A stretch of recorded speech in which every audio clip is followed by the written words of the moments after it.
Росен Марков. По Коледа стават и чудеса. Тая църква съм я върнал преди 15 години. 2009 година. Както винаги всичко по скандален начин. 9 години, от 2000 до 2009 година затварях гробища, качвах се горе на църквата, бих камбаната и какво ли не става и не става. И накрая, по най-скандалния начин, влязах на общинска сесия, голата истина е, няма църкви, защото няма далавера. Нещата, които правя, няма далавера, зато и стават много трудно. Аксаково беше село, имаше църква, Варна трети по големина град, в централните си гробища нямаше църква.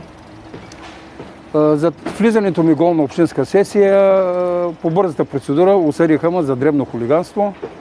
На съдийката, като свърши делото, викам: госпожо съдия, може ли така да ме срамите, имам двама сина, състои дребно хулиганство, не можахте ли да ми хакнете едно едро хулиганство?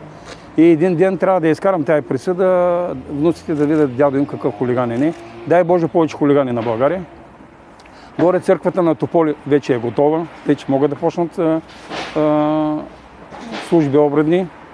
Тук започна ремонта, така че и тук трябва да стане, предполагам на пролет трябва да бъде готово.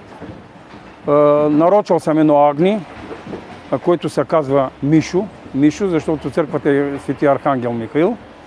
Но то за сега ще бъде в стадото, ще бъде гледано специално обгрижване и когато църквата бъде готова, ще има курбан за вярващи, за всички, които искат да имат църква в централна гробище град Варна.